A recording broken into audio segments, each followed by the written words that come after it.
I call on Government Order of the Day number 2. Resource Legislation Amendment Bill, first reading. Mr. Speaker. The Honourable Dr Nick Smith. Mr. Speaker, I move that the Resource Legislation Amendment Bill be now read a first time. I nominate the Local Government and Environment Select Committee to consider the bill. The Government's intention is that this bill, which makes over 40 changes to 6 different acts, be subject to wide public submissions and a full Select Committee process to ensure that we get the details right. This bill is about reducing the bureaucracy that gets in the way of creating jobs, of building homes and good environmental management. It provides for greater national consistency, more responsive planning, simplified consenting, and it better aligns the RMA with other laws. I wish to give this bill some context. The RMA is New Zealand's most important environmental and planning law, and it matters a great deal to both our economy and our environment that it works well. There are only a few die-hard Greens that won't acknowledge that this Act needs reform.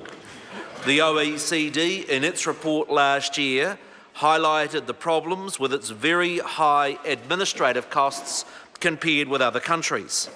Councils, through Local Government New Zealand, in their report earlier this year, noted in that all the areas of their work, this is the area where there is the greatest public dissatisfaction. The Productivities Commission's substantive report on housing affordability identified it as the root cause of our housing problems. Business New Zealand has identified it as their #1 priority for reform in terms of job creation. And most recently, the Rules Reduction Task Force identified it as the #1 concern of homeowner complaints. And I've been around resource and environmental lawmaking long enough to know that there are no silver bullets. There is always going to be some degree of tension between people being able to get on and use their own property and the wider public interest in ensuring environmental issues are properly managed. However, I also view that we can make substantial improvements. National set out on a 2-phase reform program when we were first elected in 2008. Our first reform bill set up the EPA and a far better process for dealing with big infrastructure projects. We would not have the Waterview motorway and tunnel in Auckland half finished now. We wouldn't have the consents for the 600 megawatt geothermal power station in Taupo. There wouldn't be work now beginning on Transmission Gully. There would not be the new Christchurch motorway being constructed if it wasn't for those changes that our government made in 2009. The first phase of reform was also successful in stopping trade competition objections and appeals that gave the RMA a bad name. We have thankfully consigned the supermarket circus to this country's history books.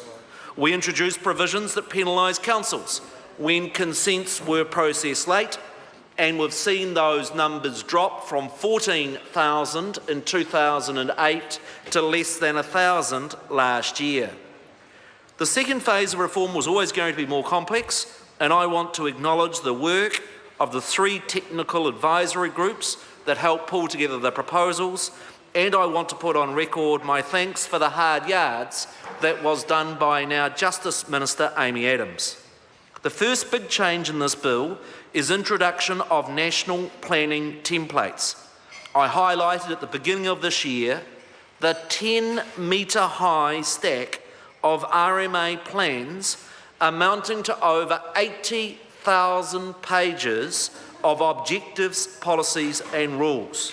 We have each of our 86 councils, Mr. Speaker, reinventing the wheel, and that is just not efficient for a country of 4.5 million people.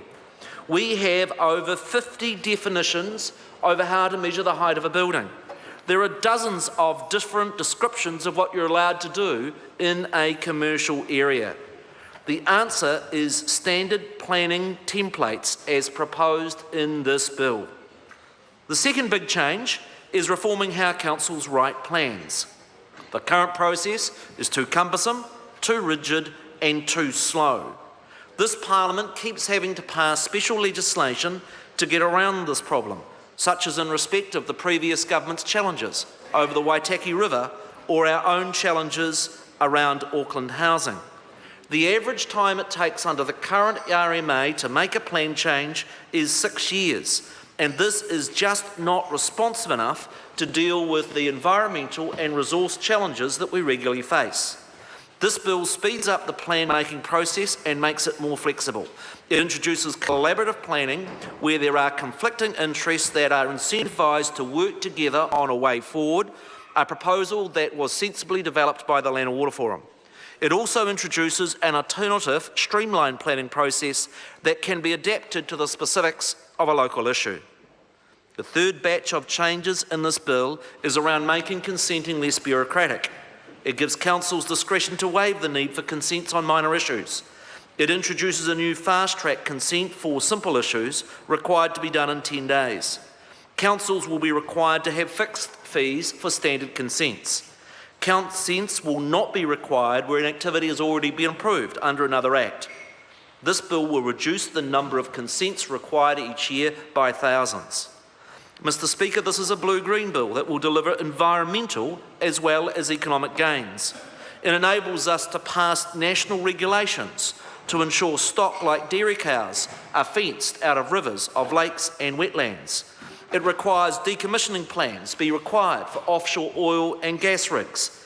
It introduces into Section 6 a requirement to manage natural hazards, a recommendation that came from the Royal Commission on the earthquakes in Christchurch, and would also help ensure we properly address the issue of sea level rise from climate change. This bill is an important part of the solution to the long-term problems over housing supply and affordability. The new bill requires councils to properly manage for population growth. It reverses the presumption of subdivision. It limits appeals on consents for housing infrastructure.